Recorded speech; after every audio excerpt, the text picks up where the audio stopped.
like way earlier than everyone You're else. so excited to be here. There's a giant gap between the you Bachelor's guys here and me. today. I'm sorry. The Bachelor's here. And Jay Leno. And Jay Leno, yeah. So Whoopi's getting better every day, and we'll be back soon. I want you all to be a member of Whoopi. I hope she gets better, because I have a lasagna in my freezer just waiting for her. Oh, I she do. hasn't shared that lasagna I do. with She any of loves us it. yet. So did you ever wonder why your kid can't get into an Ivy League school, even though they have straight A's and great SAT scores? Do you ever think about that? Well, this could have something to do with it. College counseling service leader William Singer was just arrested as the ringleader of the biggest college admission scam ever. He allegedly helped the rich and powerful, including actresses like Felicity Huffman and Lori Loughlin, get their kids into Ivy League schools through bribes, cheating on entrance exams, faking disabilities, and doctoring photos of kids playing sports.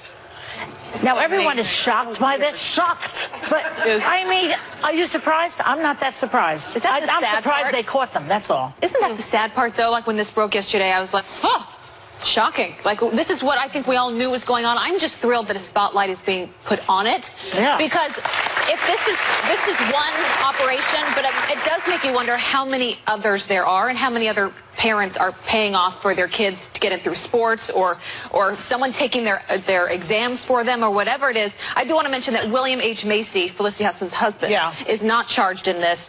But what was also interesting is it wasn't just the parents. There were 9 coaches at elite schools, 2 SAT and ACT exam administrators, 1 exam proctor, a college administrator. So it expands beyond just the parents. They have to work with these schools to get paid in return in some way, which also makes it just even worse. Well, I was shocked. I was shocked to learn that I could have gone to, if my parents had had enough money, I could have gone to school pretending I was a gymnast. Yeah, that was shocking. But Olga Corbett. Listen, you know, I was a fellow at Harvard at the Institute of Politics a few years ago. Not that I was a student. Even if my parents had $500,000, they still wouldn't have let me in. But there are so many black and brown kids and poor white kids in these schools who are told and made to feel like they don't belong there. There are people who go against affirmative action. They have, filed lawsuits, have said that rich white people are getting, poor them are getting discriminated. And damn it, to know that they are gaming the system this way, and that the ones that don't belong there and don't deserve to be there and are paying to be there are these kids, not those kids, just angered me to no end. That's how I felt too. We were texting each other, and for me, I thought, how mediocre must you be if you have to game a system that disproportionately advantages you anyway?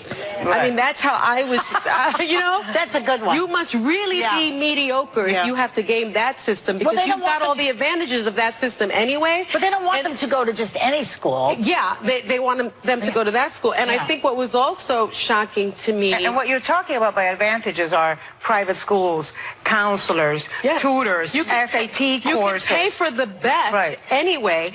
And I also thought, we know that people like Jared Kushner's family pays allegedly $2.5 million to get them in. We know the families that donate a wing to a building or donate a library. Well, that sometimes inures to the benefit of everyone. So I'm thinking, well, you donated the library, your kid got into Harvard. Okay, my kid's sitting in the library now.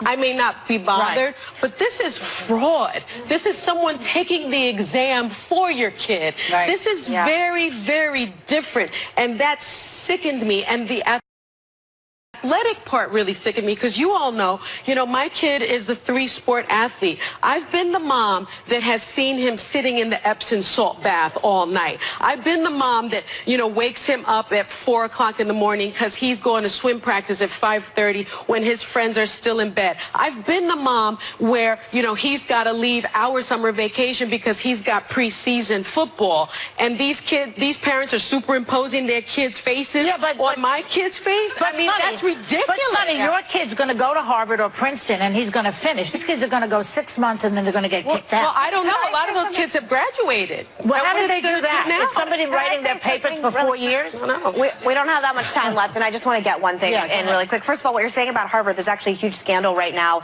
that they were accused of letting in too many Asian students. Google this. Even though they qualified, obviously, for whatever, but they didn't want a disproportionate amount of Asian students at Harvard University. Okay, for me specifically, not everything is about my family. I know. I read my tweets. I know what you guys are saying. But Aunt Becky's husband talked crap about ASU, okay? And at Arizona State University is where the McCain Institute for International Leadership is partnerships with ASU, where they find students, identify, develop, and train a global network of character-driven leaders that I have the luxury to be a part of that institute. And it was chosen because ASU is a premier educational system as well. And maybe it isn't as good from some people, Hollywood elite's perspective, as Harvard and Yale. But let me tell you something. ASU has the president, Michael Crow, who is an incredible president, who's been doing incredible things for a long time. And they clapped back and said, ASU has no comment on glib, uninformed remarks, but underlying this is something important that deserves attention. Some universities have decided the most important thing they can do is turn away deserving qualified applicants just so they can seem more exclusive. So I'm just saying, finally, I'm very proud to have my family's name attached to ASU. It's an incredible, incredible, incredible college. And Aunt Becky's husband, whatever the hell you are, I have no idea who you were till yesterday, sorry. Your kid probably wouldn't have been good enough to have even gotten into ASU, And I want Becky with the good hair to go to jail. Well, that's the thing. Can I just mention legacy admissions for a second? Sorry, not enough Asian students got in. I'm getting it correct. Not enough Asian students were let in by Harvard because they were Asian. Okay, there's such a thing as legacy admissions, which means if your parents went to Brown or Harvard or you know, UP, you can go. But it's interesting because the idea of legacy admissions is racist in nature, and I'll tell you why. It started in the 20s to keep out upwardly mobile immigrants who had started pushing for admission to elite schools. Yeah. And I think that is a very, very bad system. Legacy. Why should your kid get in because you got in? Yeah. Okay. Well, the only thing I will say That's is not when fair. it comes to I didn't have any. I was the first person in my whole family to go to college. Military academies, my family goes back generations at the Naval Academy, and that's service to your country. So I would push back in that part of it because my grandfather, great grandfather, my brothers, they all served their country. Yeah, but if you don't have the grades, why should you? They did have the grades. My brother did, but I don't think there's anything to be ashamed of the fact that my family's legacy is at the Naval Academy. My father's buried there. I'm not talking about your family. I'm talking about legacy. I'm talking about the policy of where legacy admissions came from. I'm very proud of my family's legacy at the Naval Academy. And Jews probably out of the colleges. Well, let me say that's what it's about. Yeah, just one quick thing. I gotta go. Should they go to? My question is, will these parents go to jail? I mean, the U.S. Attorney said that there shouldn't be disparate treatment. I wonder, is the American public ready for these parents going to jail? There are parents who are in jail for food stamp fraud. Yeah. And there are parents who are in jail for welfare fraud. And there are parents who are in jail because they pretended that they lived in another district. We have to go. You know, if they're in jail, these parents. Anna, I'm going to put you in jail. Coming up. I mean, we're going to talk also. There's so much news. Why haven't those Boeing planes been grounded in the United States? That's another question. And we'll talk about that when we come back. And why is Mitt Romney blowing out candles one at a time?